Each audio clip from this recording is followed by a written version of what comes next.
Women working for the country fire authority have been sexually assaulted and harassed amid a culture of fear, bullying and impunity, according to a leaked internal report whose existence has been a tightly held secret until now.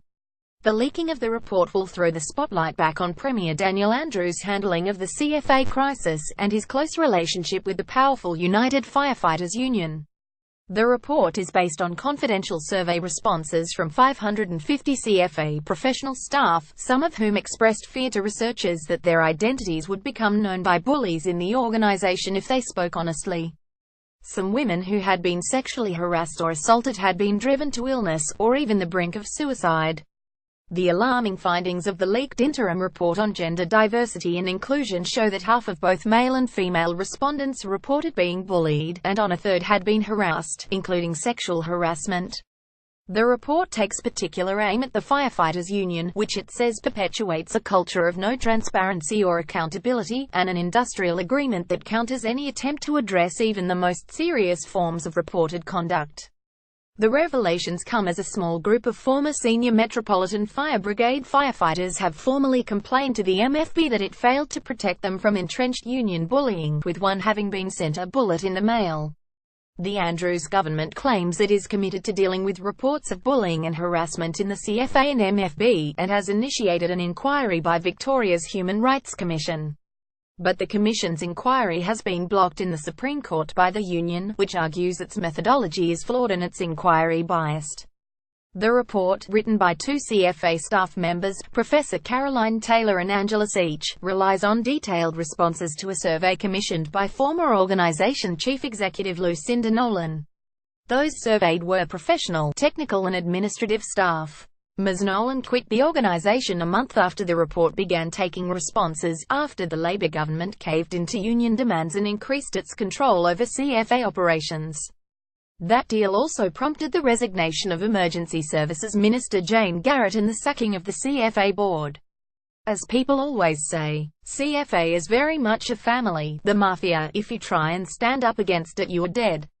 Mail State Route 380 now. The leaked internal CFA report, which in part fed into the Human Rights Commission's report, has exposed the CFA's hidden problems, suggesting it is an unsafe workplace. Of considerable concern is the reporting of sexual assault and sexual harassment by several female staff, with one respondent citing they have contemplated suicide as a consequence of the responses they have received from CFA management to their complaint, the leaked report says. Another respondent stated that their report of sexual assault in the workplace was aggressively rejected by their manager, leading to them feeling unable to report the matter further. These behaviors are serious breaches of conduct and likely to have involved criminal behavior, and it is deeply concerning that staff have reported not only the assaults but the appalling and harmful responses when seeking to report them through their supervisor-manager, the report says. Literally hundreds and hundreds of respondents gave detail of behaviors that included criminal sexual assault, sexual harassment, physical altercations, bullying, intimidation, harassment, threats of violence and other forms of inappropriate behavior causing various degrees of distress. The sheer volume and content of qualitative data addressing bullying, harassment and other inappropriate conduct speaks to the seriousness of the issue. Even after recent training on the topic, comments were made by members of staff that keeping the kitchen tidy was a woman's job. Female State Route 33. The interim report on the professional, technical and administrative staff survey also warns that several respondents identified that they had contemplated suicide. Others had to seek psychiatric and medical intervention to support levels of stress, depression, anxiety and suicidal ideation as a result of serious workplace conduct directed towards them. Many other respondents wrote of needing to take medical leave as a direct consequence of bullying and harassment, as well as requesting to be moved away from the department, locale or even district where they were working as a means of avoiding ongoing bullying and harassment. Even more concerning are comments from staff in the survey expressing levels of genuine fear, apprehension and mistrust that completing the survey may lead to them being identified or that information may be used to reveal their identity, leading to punitive repercussions. Several respondents went as far as making pleading comments in the survey that their comments would not quoted in full for fear that even the wording they chose to articulate their experiences of bullying, assault and harassment may mean that they are identified by the offender or other staff within CFA. The report says some staff believe the union, which maintains a relatively small but powerful presence in the CFA, contributes to a culture in which management and in particular operational staff bully and harass with impunity as a consequence of an organizational culture that has no transparency or accountability. I have endured sexist comments about my appearance verging on the lewd and people just tolerate it and, in fact, attack or put down the person who objects to it. State Route 473. One example describes a female staff member being told by a manager that, as the person doing the bullying was a UFU member and as I was on a contract, this person could do serious harm to my ability to continue in my role because they would target me further and inform other management and ensure I was not offered further work. My then manager asked me to be the bigger person in this and just ignore it for my own well-being. In a statement, the union's lawyers said on Monday that the UFU denied it had contributed to poor workplace practices and that claims it supported bullying or harassment were baseless and part of a concerted media campaign. The report describes as significant the fact that more than half the CFA's professional, technical and administration staff responded to the survey, and of those, 97% provided detailed comments of experiences affecting them or others they had witnessed occurring to other staff. I have not ever worked in an organization that is so dysfunctional and practices aggressive behaviors that are then denied or ignored by management. Female State Route 473 CFA staff frequently identified a boys' club culture that protects people behaving badly. Protection from accountability for poor performance and poor behavior is entrenched within CFA, the report states. It provides comments given by one male CFA staff member, who describes the existence of a brotherhood, and wrote that the boys' club culture is still very strong, with the expectation that you will not rat out anyone unless the behavior is really outrageous. Another male described a manager bragged to me that when he was running a project in HQ he made sure that his female team was worth looking at all day. I'm approaching 30 years in the public sector and have been witness to all manner of behaviors. But I've never seen the like of CFA before.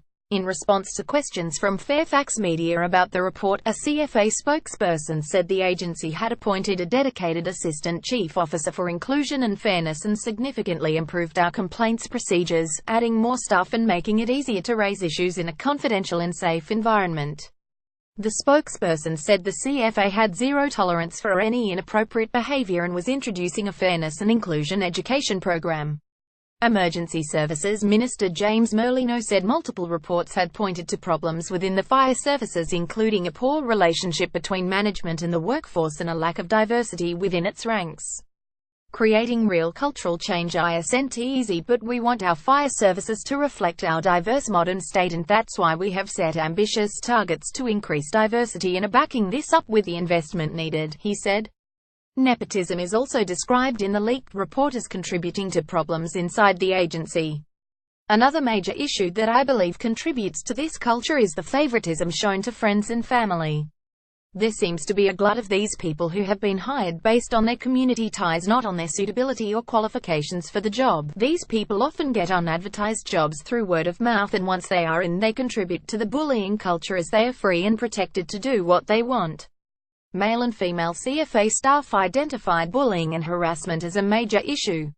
Women who went on maternity leave were treated as if they had a lobotomy. One staff member commented that it seems to take until a staff members get to the point of breakdown before any action is taken. Another staff member was chested by her manager and instructed to put in writing why she wanted to work for him. A male CFA staff member likened the CFA culture to the mafia. If you try and stand up against it, you're dead. An independent mediator agreed that the behavior towards me was inappropriate and bullying. I had to take medication to ease my anxiety and contemplated suicide as I felt so let down by management in CFA. State Route 561. The report concludes that the sheer volume of qualitative data indicates serious behaviors reported across the organization, and an organization seemingly unable or unwilling to deal with poor behavior. This led staff to the view that the organization both tolerates such behavior and punishes victims or others who seek redress. Many respondents expressed a view that bullying and harassment are rife, everyday conduct within the organization and practiced at every level of staff and management. There was a powerful consensus that CFA cultivated and maintained an unhealthy culture where bullying, harassment and other inappropriate, and indeed criminal conduct, was deeply embedded. With Benjamin Price, genus Arashottus,